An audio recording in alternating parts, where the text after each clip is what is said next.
बहुत समय पहले की बात है। चंदनपुर का राजा बड़ा प्रतापी था।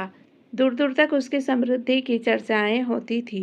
उसके महल में हर एक सुख सुविधा की वस्तु उपलब्ध थी, पर फिर भी उसका मन अंदर से अशांत रहता था। उसने कई ज्योतिषियों और पंडितों से इसका कारण जानना चाहता था। बहुत से विद्वानों से मिला, किसी ने कोई अंगूठी पहनाई तो किसी ने यज्ञ कराए, पर फिर भी राजा का दुख दूर नहीं हुआ। उसे शांति नहीं मिली। एक दिन भेष बदल कर राजा अपने राज्य की सैर पर निकला। घूमते घूमते वहां एक खेत के निकट से गुजरा।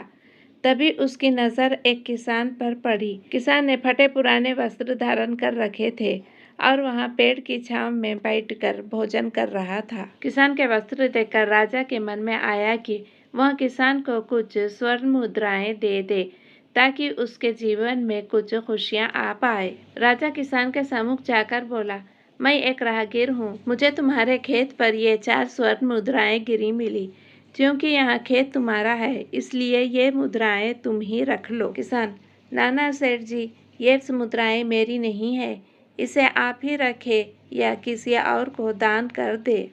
मुझे इसकी कोई आवश्यकता नहीं। किसान की यह प्रतिक्रिया राजा को बड़ी अजीब लगी। वह बोला, धन की आवश्यकता कैसे नहीं हो सकती भला? आप लक्ष्मी को ना कैसे कर सकते हैं? सेठ जी, मैं रोज 4 आने कमा लेता हूँ और उतने में ही प्रसन्न रहता हूँ।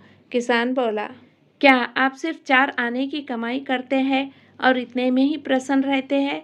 यह कैसे संभव है? राजा ने अचरज से पूछा।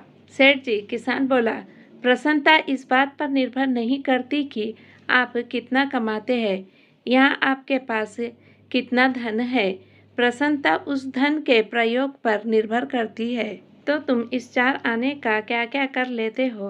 राजा ने उपहास के लहजे में प्रश्न किया। किसान भी बेकार की बहस में नहीं पड़ना चाहता था। उसने आगे बढ़ते हुए उत्तर दिया, इन 4 आनों में से एक मैं कुएं में डाल देता हूँ, दूसरे से कर्ज चुका देता हूँ, तीसरा उधार दे देता हूँ और चौथा मिट्टी में गाड़ देता हूँ। राजा सोचने लगा। उसे यह उत्तर समझ नहीं आया।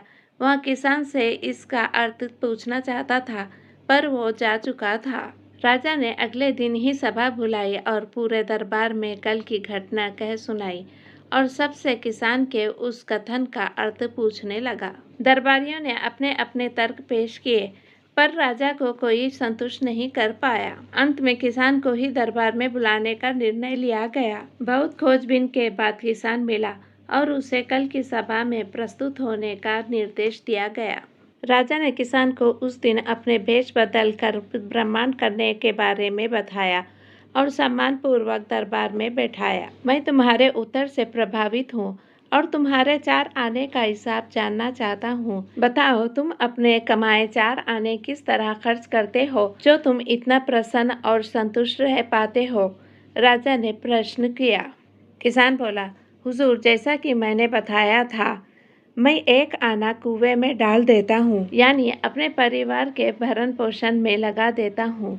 दूसरे से मैं कर्ज चुका देता हूँ, यानी मैं अपने वृद्ध माँ बाप की सेवा में लगा देता हूँ। तीसरा, मैं उधार देता हूँ, यानी अपने बच्चों की शिक्षा दीक्षा में लगा देता हूँ।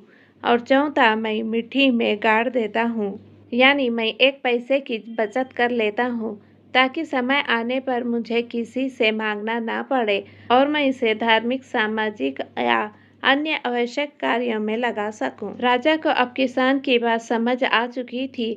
राजा की समस्या का समाधान हो चुका था।